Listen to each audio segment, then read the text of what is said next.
राज्य में बढ़ुवा प्रदूषण को नहीं चिंता प्रकट करिछि बीजेडी उपसभापति देवी मिश्र कहते वायु जल प्रदूषण को ओडिशा रे रोकाजिबार आवश्यकता रही।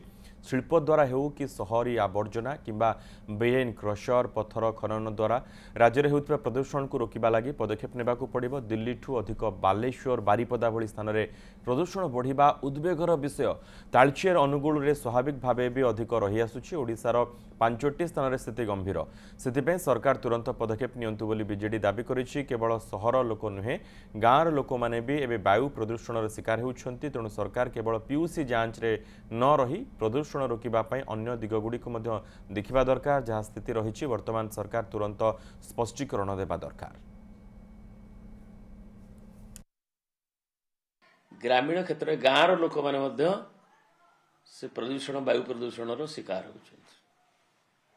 तेणु एकु सरकार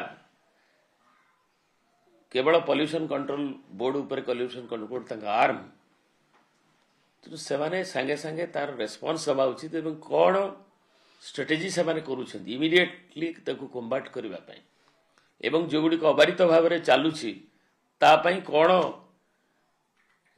कंडीशनलिटीज गुडा को करुछन्ति एवं ताकू जो माने रेगुलेटरी अथॉरिटी माने ताकू पालन करुछन्ति कि नाही एवं लोकों को मध्य सचेतन करवा दरकार। ये सब कार्यक्रम नवा उचित।